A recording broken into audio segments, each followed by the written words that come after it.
தமிழகத்தில் மிகவும் முக்கியத்துவம் வாய்ந்த 2020 சட்டமன்ற தேர்தலையொட்டி 4 கட்ட ஆய்வுகள் மேற்கொள்ளப்பட்டது. அது 3 ஆய்வுகள் முன்கூட்டியே விடப்பட்டது. இப்போது 4வது ஆய்வாக 230 தொகுதிகளிலும் கலாய்வு மேற்கொள்ளப்பட்டு அதனுடைய முடிவை இன்றைக்கு நாம் வெளியிடுகிறோம். கிட்டத்தட்ட 26ஆம் தேதி தொடங்கி 14ஆம் தேதி முடிய 204 புள்ளிகளும் கிட்டத்தட்ட 35,126 நபர்களை சந்திக்கப்பட்டு தரவுகள் சேர்க்கப்பட்டது.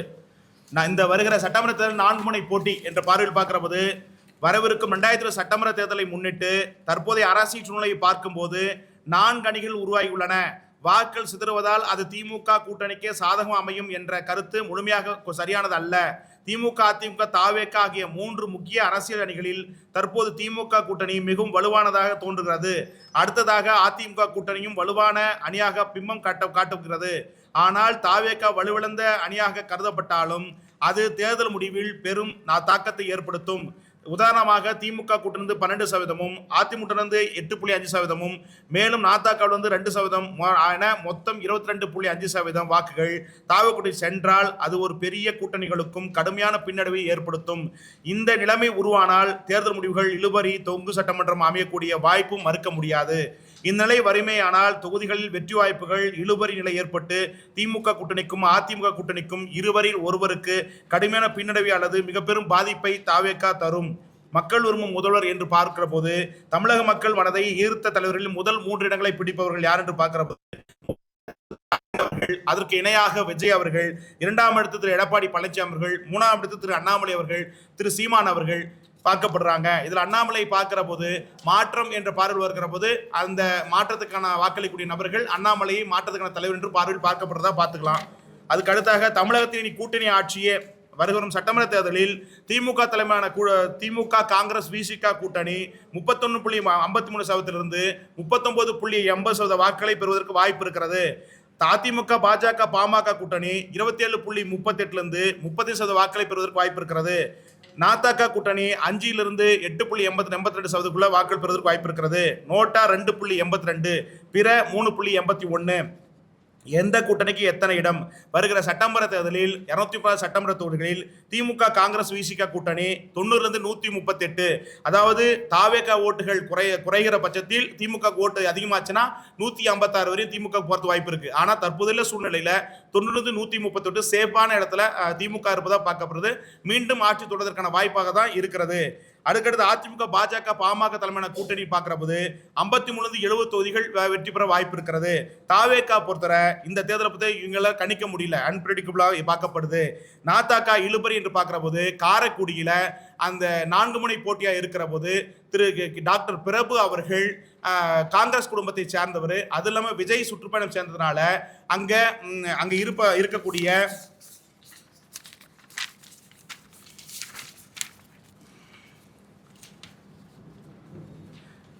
மாங்குடி காங்கிரஸை சேர்ந்தவரும், தேர்போகி பாண்டியன் அமமுக கேண்டிடேட் சேர்ந்தவரும், சீமன் அவர்கள், இந்த 4 பேர் போட்டியிடுவதில் விஜய் அவர்கள் சென்று வந்த பிறகு அங்கே தாவேக வெற்றி பெறுவதற்கு வாய்ப்பு இருக்கிறது.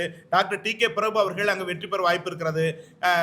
அதாவது 4 முனை போட்டியாக இருந்தாலும் அந்த இடத்துல தாவேக எட்ஜி பெற்று அந்த இடத்துல டிவிகே சேர்ந்த டாக்டர் டி.கே. பிரபு அவர்கள் வெற்றி பெற வாய்ப்பு இருக்கிறது. அதே போல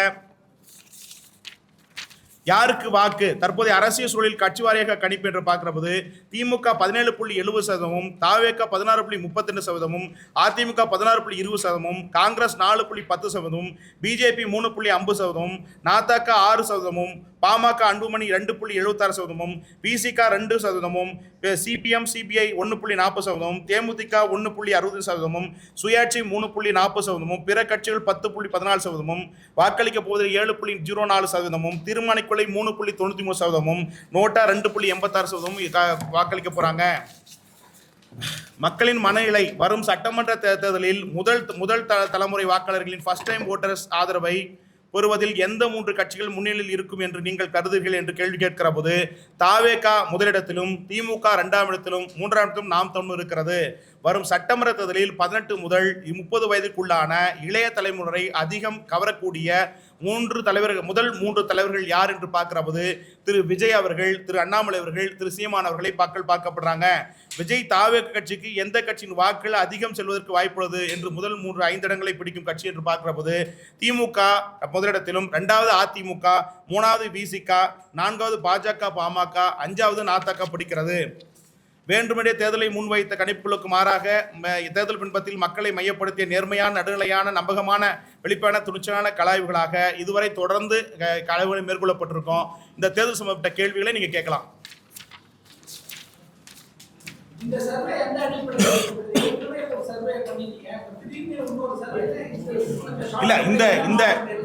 இல்ல ஷார்ட்டா இல்ல, கிட்டத்தட்ட இதுக்கு முன்னாடி 3 ஆய்வுகள் மேற்கொள்ளப்பட்டிருக்கு. இந்த எலெக்ஷனை பொறுத்தவரை நம்ம இதுவரை கிட்டத்தட்ட 26 ஆண்டுகள்ல மிக சவாலான தேர்தலா இருக்கு. 5,73,00,000 பேர்ல கிட்டத்தட்ட 40% வாக்குகள் வந்து இந்த தேர்தலாம் வருகிறது. புதுமையா இளைஞர்கள், இளம்பெண்கள் வாக்குகள் இப்பதான் வராங்க. அது மட்டும் இல்லாம தமிழகத்தில் தற்போதைய சட்டமன்ற தேர்தலில் புது வரவாக தாவேக இருக்கிற போது இந்த கட்சிக்கு யாருடைய வாக்குகள் போகிறது அப்படின்றது பெரும் சவாலா இருக்குது. அது இல்லாம குறிப்பா இளைஞருடைய ஓட்டுகள் பெரும்பான்மையா இருக்கிறது. அது இல்லாம எல்லா கட்சியுடைய கோர் ஓட்டும் குறையப்பட்டிருக்கிறது. தேர்தல் பிரச்சாரங்கள், தள்ளுடைய பிரச்சாரங்கள் பெருசா எடுபடல. தேர்தல் அறிக்கையும் இந்த தேர்தல் எடுபடல. ஒரு விஸ்தரமான தேர்தல் இருக்கிற போது இந்த ஆய்வில் எடுத்தப்பட்ட 4வது எடுக்கப்பட்ட கூட சற்றும் இப்போது கூட எங்களுக்கு வந்து தாவேகாவுடைய சீட்டு கிடைப்பதில் மிகப்பெரிய சவாலா இருப்பதை நான் பார்க்கப்படுறேன். ஒரு அடுத்த எக்ஸிட் போல தான் முழுமை கிடைக்க முடியும். தற்போது சூழ்நிலையில வந்து ஆய்வு செய்யப்பட்டதுல 230 தொகுதியில திமுகவுக்கு 90 138, தாவேகாவை கண்ட்ரோல் பண்ணாங்கன்னா 150, இதுக்கு மேல வர 5 நாட்களில் கண்ட்ரோல் பண்ணாங்கன்னா நிச்சயமா 156 வரையும் திமுக பிடிச்சி ஆட்சி தக்க வைக்கிறதுக்கான வாய்ப்பு இருக்குதா பார்க்கப்படுறேன். இந்த 4வது வாய்ப்பு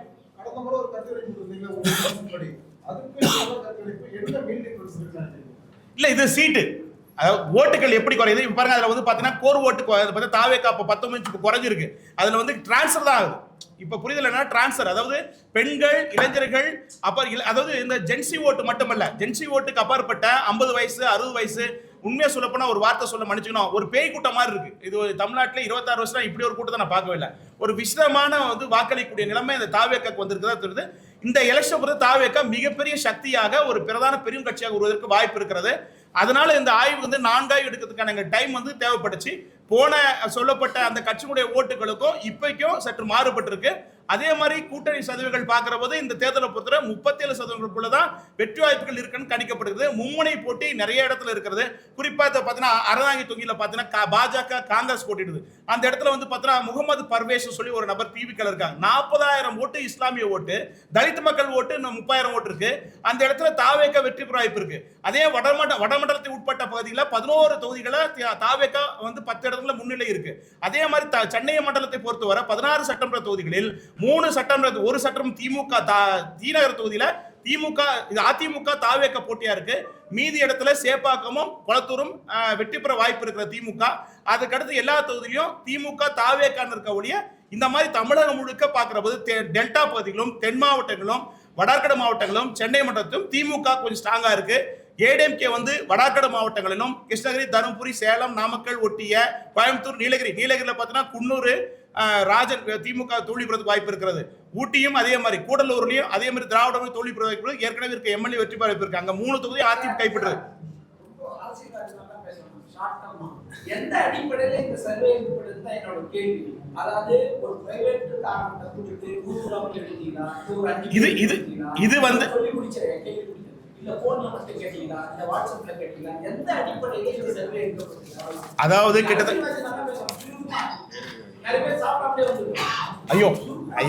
கண்டிப்பா அதாவது கிட்டத்தட்ட 4வது ஆய்வு கிட்டத்தட்ட 35,126 நபர்களை சந்திக்கப்பட்ட தரவுகள். அது மட்டும் இல்லாம மாவட்ட வாரியாக, அது மட்டும் இல்லாம ஒரு ஸ்ட்ராட்டஜி கம்பெனி நிறுவனமா இருப்பதனால பழைய கரண்ட் டேட்டா, ஹிஸ்டாரிக் டேட்டா மற்றும் சாஃப்ட்வேர் எல்லாமே பயன்படுத்தப்பட்டிருந்த போது கூட சவாலான தேர்தலா இருக்கு நான் பார்க்கப்படுறேன். என்னுடைய 26 ஆண்டு அனுபவத்துல வந்து மிக சவாலான தேர்தலா இது இருக்கும் நான் எதிர்பார்க்கிறேன். என்னோட 50 வருஷம் அனுபவத்துல இது மேனுவலா எடுக்கப்பட்ட தரவு மாதிரி தெரியல. நீங்க சொல்றீங்க, நீங்க பதிலே இருக்கு, அது கணினி வாயா நாங்க எடுக்கப்பட்டது. இல்ல, கணினி வாயில எடுக்கப்பட்ட நான் சொல்லல. அதாவது தரவுகள், அதாவது 36 நபர்கள் சந்திக்கப்பட்ட பிறகு அது கணினி அடிப்படையில கணக்கு. சரி, ரெண்டாவது அடுத்த கேள்வி. இப்போ என்னன்னா பொதுமக்களுக்கு வந்து இப்போ சமூக வலைதளத்துல ஏதாவது ஒன்று போனா 81% தாவேகா, திமுக 13% காட்டும், பிஜேபி 8% காட்டும். குறைந்தபட்சம் நீங்க சொல்ற இந்த ஷார்ட் பீரியட்ல நான் கடந்த 4 நாட்களா பாருங்க, எது எடுத்தாலும் 81, 82, 85% காட்டுது தாவேகா ஜெயிச்சிரும் அப்படின்னு சொல்லி. 80%? ஆமா, 81% காட்டுது. உதாரணத்துக்கு சொல்ல இல்ல அந்த மாதிரி தேர்தல் இது அல்ல. உதாரணத்துக்கு ஆவடியில வந்து அமைச்சர் நாசர் இப்பவும் அவர் இருக்காரு. அவர் ஏற்கனவே ஜெயிச்சிட்டாரு. ஆனா இப்ப புதுசா ஒரு தினம் தூதுராஜான்னு ஒருத்தர், அவர் பிஷப்பா இருந்தவர், அவர் தாவே கலனிக்கிறது. அவருடைய ஓட்டு சதவீதம் அதிகமாகுது. ஏன்னா ஆவடியில தலித்து எல்லாமே கிறிஸ்தவர்களா இருக்கிறாங்க. RC Christian, CSI Christian, DLC Christian, அப்புறம் பெண்டகாஸ்ட். அப்போ இவங்க ஜெயிச்சிருவாருன்றாங்க. அந்த அடிப்படையில அதை நீங்க சொல்ற மாதிரி நான் உங்களுக்கு எல்லா டிஸ்ட்ரிக்ட் வைஸா பார்த்தா நான் இருக்கிற ஒரு ஊர்ல மட்டுமே இது தெரியுது. அப்ப திருத்தணி பார்த்தா கூட வந்துருவாரு, திருவள்ளூர் பார்த்தா கூட வரும், மாறும் அப்படின்றாங்க. அதனால இதை எப்படி நான் பாக்குறேன்னா, என்னோட பார்வையில ஒரே அறையில உட்காந்து நம்மளா ஒரு ரெடி பண்ணி இந்த கருத்து கணிப்பை வெளியிட்ட மாதிரி திமுகவுக்கு ஆதரவா இந்த கருத்து கணிப்பு வெளியிட்டு நான் கருதுறேன். அது உங்களுடைய பார்வையா இருக்கும். கிட்டத்தட்ட 22 ஆண்டுகளாக நான் ஊடகவியல செஞ்சிருக்கேன். 22 ஆண்டுகளாக கிட்டத்தட்ட IPDS.com வெப்சைட்டை போய் பாருங்க. அதுல ஒவ்வொரு தேர்தல் 2019, 2021, 2024 எக்ஸிட் போல், அது கர்நாடக தேர்தல், பார்லிமெண்ட் தேர்தல் எப்படி சொல்லப்பட்டிருக்குன்னு அதில் பாருங்க, உங்களுக்கு புலப்படும். இன்று நான் வந்தோம் நல்ல 2002 தொடங்கி இதுவரை கிட்டத்தட்ட 22 ஆண்டுகளாக இருக்கிற பத்திரிகையாளர் ரெகுலர் செஞ்சுட்டு இருக்கேன். உங்களை நான் இதுதான் இந்த டைம் தான் செஞ்சுக்கிறேன். ஆனால் ரெகுலர் நான் பத்திரிகை செஞ்சுட்டு இருக்கேன். நான் வந்து முறையாக political strategy company IPDS private நிறுவனம் என்ற ஒரு நிறுவனத்தை பிரைவேட் லிமிட் நடத்தப்பட்டு அதுக்கு ஸ்டாஃப் முறையாக போடப்பட்டு அதன் அடிப்படையில் தான் நான் தரவுகளை சேகரிக்கும் நிர்வாகிகள் மூலம் தான் பண்ண முடியாது. நீங்க நினைக்கிற மாதிரி அந்த மாதிரி ஒரு செயல் வந்து அப்படிப்பட்ட நபர் நான் நல்லன்னு பார்த்துக்கலாம். 2021ல இதுக்கும் இந்த டிஃபரன்ஸ், அதுல ஃபார் டிஃபரன்ஸ் இருக்குல, நீங்க ஒரு கருத்து வெளியிட்டு இருக்கீங்க, அதுல தேர்தல் முடிவுகளோட இது ஒத்து போச்சு அப்படினா அது வெப்சைட் கொஞ்சம் ஓபன் பண்ணி பாருங்க. IPDS.com இல்ல ரைட் சொல்றா, IPDS.com.in ஓபன் பண்ணி பாருங்க. 2021ல திமுக கூட்டணி 131 நினைக்கிறேன், தோரம் சொல்றேன், அது என்கிட்ட அவன் 130 நினைக்கிறேன், அதெல்லாம் கரெக்டா வந்திருக்கு பாருங்க. எதுங்க திமுக இண்டிவிஜுவல் 131 அதுல போய் நெட்ல போய் பாருங்க, அது வரும். ஃபர்ஸ்ட் டைம் ஓட்டர் அப்படி வராதுக்கண்ணா, ஒரு தொகுதிக்கு ஆவரேஜா வந்து 150 இருந்து 200 பேர் தான் எடுக்கப்படும், அதுக்கு மேல எடுக்க முடியாது.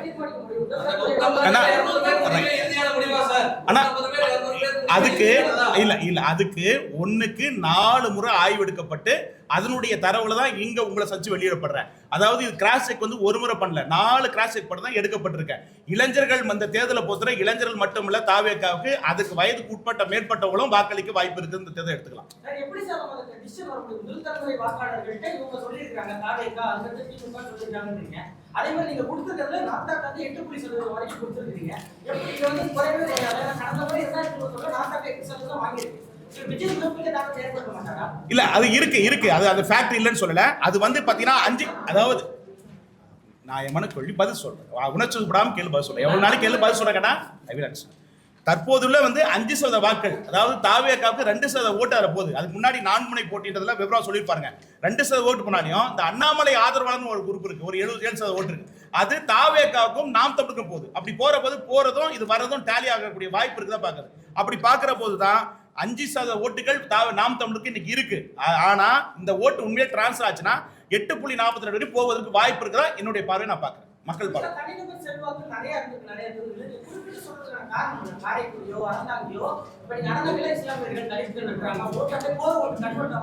இல்ல காரைக்குடி ஏன் சொன்னா 4 முனை போட்டு சீமா நாங்க இருக்காரு, அதுக்காக நான் அந்த தொகுதியை ஸ்பெசிபிக்கா சொல்றேன். இப்ப கொளத்தூர் தொகுதி திமுக வெற்றி, ஸ்டாலின் ஒரு வெற்றி பெற சொன்னேன், சேப்பாக்கத்துல உதய ஸ்டாலின் வெற்றி பெற சொன்னேன், எடப்பாடி இதே வந்து பாத்தீங்கன்னா அங்க வெற்றி பெற வாய்ப்பு இருக்குது. இது இன்னொரு விஷயம்னா காரைக்குடியை பொறுத்தவரை 4 முனை போட்டி நாம் தமிழ் சீமான் இருப்பதால அது ஸ்பெசிபிக்கா நான் சொல்றேன். அதுல ஒரு விஷயம்னா இந்த கூட்டணி காங்கிரஸ் சில இடத்துல மும்முனை போட்டு இருக்கும்போது அறந்தாங்கியத்துனா திருநாவுக்கரசுடைய மகன் ராமச்சந்திரன் நிக்கிறாங்க. அந்த இடத்துல வந்து பாத்தீங்கன்னா முஸ்லீம் ஓட்டு 40,000 ஓட்டு இருக்கு, அதுல வந்து கிட்டத்தட்ட 30,000 ஓட்டு பட்டியல் சமுதாய வாக்குகள் இருக்கு. அந்த இடத்துல திமுக காங்கிரஸ் பாஜக போட்டியில மும்முனை போட்டியில பாக்குற போது அங்க தாவேகா வந்து வெற்றி பெற வாய்ப்பு இருக்கு. முகமது இல்ல சூரா இல்ல அந்த தொகுதி இல்ல ரைட்டு, அந்த ஒரு தொகுதியில இஸ்லாமிய கட்டம் வேற யாருமே இல்ல, அந்த இஸ்லாமிய கட்டம் இருப்பதனால அதுக்கு வாக்களிக்க வாய்ப்பு தான் இருக்கலாம்.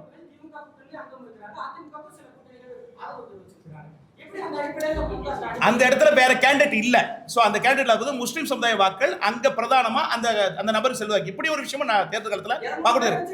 கொடுத்துருக்கீங்களான்னு கேட்கிறேன். நீங்க எப்படி முடிவு செய்றீங்கன்னு கேக்குறாரு. நீங்க இவங்களுக்கு தான் வாக்களிப்பாங்க எப்படி இறுதியா முடிவு செய்றீங்கன்னு கேக்குறாரு. கிட்டத்தட்ட ஒவ்வொரு தொகுதியும் ஒவ்வொரு சட்டமன்றமும் வெற்றி வாய்ப்பு இருக்கு. ஒவ்வொரு சட்டமன்ற தொகுதி வைஸா சொல்லப்பட்டிருக்கு. இந்தந்த தொகுதியில் வெற்றி வாய்ப்பு இருக்கு என்ற விவரங்கள் சொல்லப்பட்டிருக்கு. நீங்க என்னென்ன முக்கியமான தொகுதி கேளுங்க, அதுக்கெல்லாம் விளக்க நான் தரேன். சென்னையில ஒரு கொஸ்டின். இப்போ அந்த செய்தியாளருக்கு சந்தேகம் வந்தாங்க. இப்போ இந்த சர்வே எடுத்திருப்ப நீங்க ஒரு வீடியோ புகைப்படமோ இல்ல ஒரு புகைப்படமோ எடுத்துக்கலாம், அந்த மாதிரி ஏதாவது காட்ட முடியுமா? தரவுகள் கொஸ்டின் தான் எடுக்கப்பட்டிருக்கும்.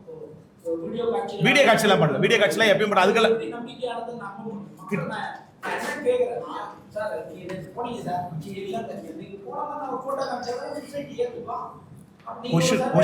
கொஸ்டின் நகல் வைக்கப்பட்டு அதன் அடிப்படையில் தான் தரவுகள் கேட்கப்படுறது. நீங்க எடுக்கிற வீடியோ பதிவு எடுத்து நான் வெளியே சமூக வலைத்தளம் சேட்டலைட் சேனலோ மற்றோ கிடையாது. இப்ப சார் என்னைக்குமே நான் வீடியோ பதிவு எடுக்கவே மாட்டேன். அது உங்க பார்வையில எடுத்துங்க, அதுக்கு நான் கவலை கிடையாது. என்னுடைய பொறுத்தவரை கொஸ்டின் அடிப்படையில் நாங்கள் தரவுகள் எடுப்பா எண்ணியல் பண்பு உலக அடிப்படையில் தான் எடுக்கப்பட முடியும். மற்றபடி நீங்க சொல்ற மாதிரி வீடியோ பதிவு எடுத்த அளவுக்கு நான் ஒரு சேட்டலைட் சேனலோ அதுவோ கிடையாது. நான் என்னுடைய நிறுவனம் சாம்பிள் சைஸ் எடுக்குது. சாம்பிள் சைஸ் மூலமா தான் தரவுகள் எடுத்துட்டு வெளியிடப்பட முடியும். நீங்க எனக்கு போய் வீடியோ வச்சுக்கிட்டு எடுக்கிற அளவுக்கு நான் ஒன்றும் புலன் விசாரம் கிடையாது. திமுக கல்வி எப்படி நீங்க சொல்றீங்க சார்? வரல 21 நான் சொன்ன திமுக ஆட்சி பிடிச்சா இல்லையா? 24 சொன்ன திமுக ஆட்சி பிடிச்ச இல்லையா? அது 2019 சொன்ன திமுக ஆட்சி பிடிச்ச இல்லையா? அதே மாதிரி நீங்க எப்படி திமுக எப்படி நீங்க சொல்லலாம்? ஆமாங்க, விஜய் வருங்க. விஜய் இம்பாக்ட் இருக்கு இல்லன்னு சொல்றேன் சார். சார் விஜய் அவர்கள் வருகிற சட்டமன்ற தேர்தலில் விஜய் அவர்கள் வருகிற சட்டமன்றத்தில் 1 கோடி, அதாவது நான் எடுத்த ஆய்வின் அடிப்படையில் பார்க்குறப்ப 1,40,00,000 ஓட்டு கிட்டத்தட்ட பிரிப்பதற்கு வாய்ப்பு இருக்குதான் நான் பார்க்கப்படுறேன். விஜய் கட்டாயம் இம்பாக்ட் ஏற்படுத்துறது எந்த மாற்றம் இல்லை. பெரிய சக்தியா வர்றாரு எந்த மாற்றம் இல்லை. ஆனாலும் திராவிட முன்னேற்ற கழகம் திமுக அதிமுக தாவேக இருக்கிற போது திமுக கூட்டணி வெற்றி பெற வாய்ப்பு இருக்க நான் பார்க்க போறேன் ஒழிய அதை விட்டு நீங்க தாவேக மட்டமா நான் சொல்லல, அதிமுக மட்டமான்னு சொல்லல. இன்னைக்கு இருக்கிற சூழல் 2021 பொறுத்தவரை திமுக இந்த மும்முனை போட்டி இருக்கு இல்லைன்னு சொல்ல முடியாது. ஓட்டுகள் கடுமையா பிரியுது. பிரிகிற போது பட்சத்திலும் கிட்டத்தட்ட 90 138 தொகுதி திமுக சாதமா இருக்குதான் நான் பார்க்க போறேன். இல்ல எல்லாருடைய கருத்து கணிப்புமே தொகுதி சட்டமன்றம் தான் அமையன்னு எல்லாரும் சொல்றாங்க. நீங்க மட்டும் தான் 130 இண்டிவிஜுவலா திமுக சொல்றீங்க. சென்னை டெல்டா தென் மாவட்டங்கள் உட்பட்ட பகுதியில் திமுகவுக்கு வருவதற்கு வாய்ப்பு இருக்கு. அடுத்த அதிமுக வாக்கு வங்கி குறையிறதுக்கு என்ன? தாவேக 2 பேருடைய ஓட்டு பிரிக்கிறாங்க. திமுக ஓட்டும் பிரியுது, அதிமுக ஓட்டும் பிரியுது. ஸோ 2 பேருக்குமே பலவீனம் தான் இருக்கு. ஸோ தாவேக என்பது பார்த்தீங்கன்னா இந்த எலெக்ஷனை பொறுத்தவரை எல்லாமே ஜென்சி ஓட்டு மட்டும் தான் தாவேக போக சொல்றாங்க, கிடையவே கிடையாது. 50 வயசுக்கு உட்பட்ட 60 வயசு மேற்பட்டவர்கள் கூட பெண்கள் ஆண்கள் வாக்களிக்கிறதுக்கு வாய்ப்பு இருக்கிறது. ஸோ இந்த தேர்தலை பொறுத்தவரை அதிக சதவீதங்கள் கூட பெறுவதற்கு வாய்ப்பு இருக்குது. தமிழக வரலாற்றிலே ஒரு 85% மேல வாக்களிப்பதற்கான வாய்ப்பு இருப்பதை தேர்தல் நீங்க பார்க்கலாம். ஸோ இது விசித்திரமான தேர்தலாக இருக்கும். அதாவது பழைய டேட்டா கரண்ட் டேட்டா இதுவரை பொருந்தாது. அதாவது இதுக்கு முன்னாடி இருந்த தலைவர்கள் இருந்த ஆண்டவர்கள் இதுக்கு முன்னாடி இருந்த எம்ஜிஆர் ஜெயலலிதாவோ இல்ல மாற்றுதலோட ஒப்பிடுற தேர்தலா இது பார்க்க விடான்னு பாக்குறேன். இது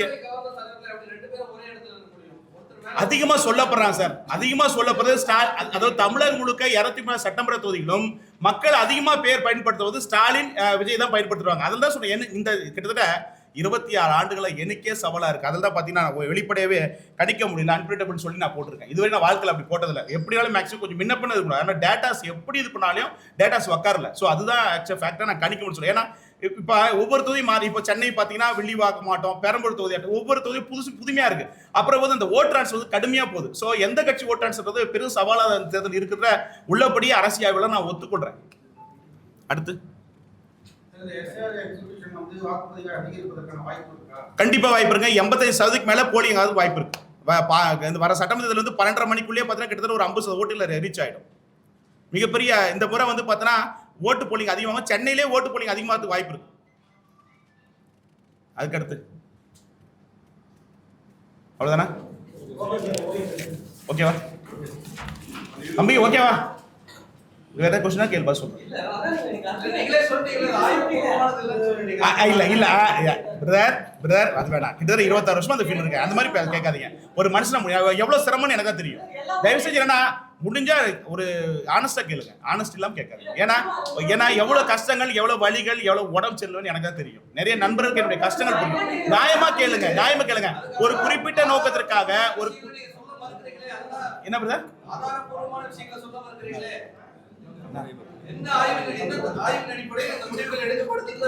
ஆமாங்க, நேரடியாக மக்களை சந்திக்கப்பட்டு எடுக்கப்பட்ட தரவின் அடிப்படையில் ஒரு ஸ்ட்ராட்டஜி கம்பெனி அதன் அடிப்படையில் தரவின் அடிப்படையில் வைக்கப்படுற சர்வே முடிவு வெளியிடுறேன்.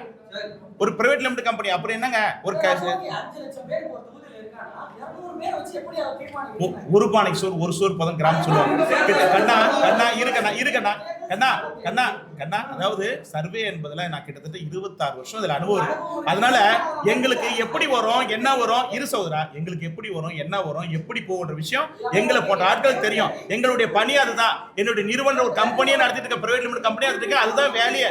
டெய்லி டேட்டா சேகரிக்க தான் என்னுடைய வேலையை. சரி, குறிப்பிட்ட ஒரு தொகுதி நீங்க சொல்றீங்கல்ல, அதான் நான் என்ன ஒரே கேள்வி கேட்கிறேன். முதல் தலைமுறை வாக்காளர்கள் எத்தனை பேர் எடுத்தீங்க? அவங்களோட கருத்து கணிப்பு எத்தனை பேர் இருந்தாலும் ஒரு தீர்மானிக்க முடியும். சொல்லிருக்கீங்க. அது போன சர்வே நீங்க வந்திருந்தா தெரிஞ்சிருக்கும். அதுல வயது ரீதியாக இருங்க சகோதரர் பார்ட் 1 பார்ட் 2 பார்ட் 3 பார்ட் 4 நீங்க இதுக்கு முன்னாடி இருந்த ரிப்போர்ட்டை படிச்சுட்டு என்கிட்ட கேள்வி கேளுங்க. அதுல சாதி ரீதியாக ப்ளீஸ் நீங்க அறிவாளி நான் ஒத்துக்கிறேன்.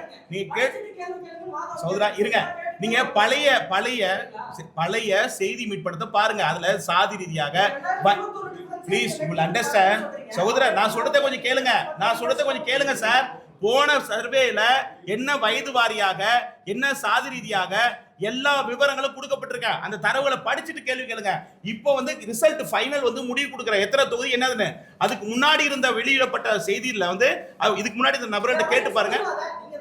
அந்த பேப்பர் எடுத்துறாம எப்படிங்க சொல்ல முடியும்? ஏங்க அந்த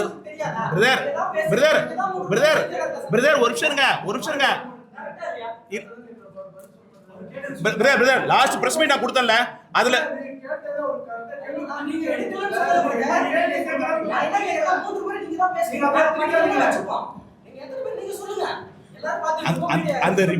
அந்த ரிப்போர்ட் வந்து போன சர்வேல விடப்பட்ட தம்பி. அந்த பிடிஎஃப் போட்டு வெயிட் சரி கண்ணா இரு வெயிட் சரி ரைட் இரு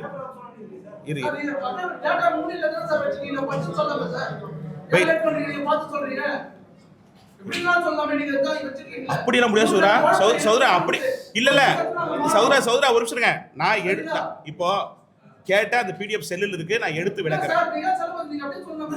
அப்படின்னு சொல்ல முடியாது. டேட்டா கிட்டத்தட்ட ஒரு 70-80 பக்கம் இருக்கு. எப்படி சொல்லுவீங்க சொல்லுங்க.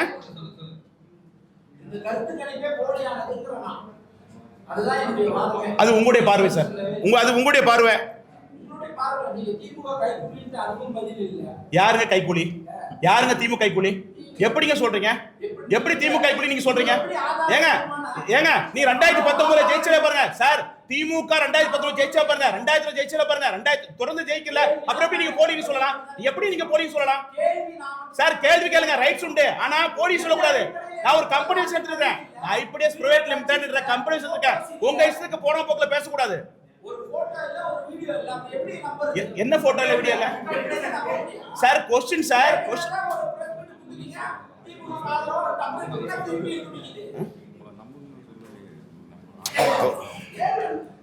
தம்பி உன் நம்பர் சொல்ல, வாட்ஸ்அப் அனுப்புறேன். 80 பக்கம் 80 பக்கம் இருக்கு.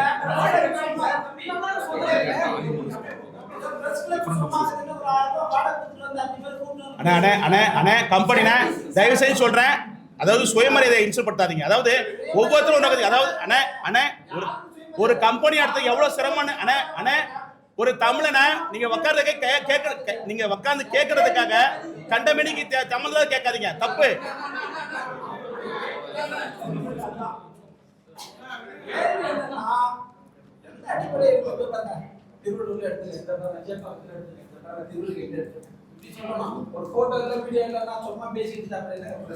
சார் 25 வருஷம் மீட் பண்றேன் சார். நீங்க புதுசா இருக்கீங்க. ஆபீஸ் வாங்க தரேன்.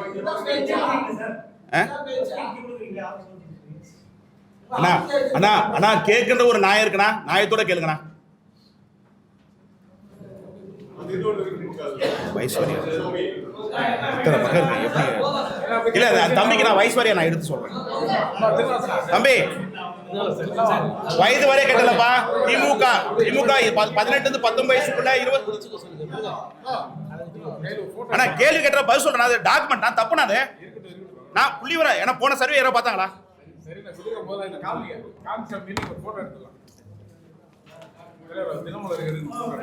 ரைட் நான் படிக்கணும் இல்லண்ணா. எவ்வளவு கஷ்டம் இல்லை சொல்லுங்க தம்பி. உனக்கு நான் தரேன். சரியா?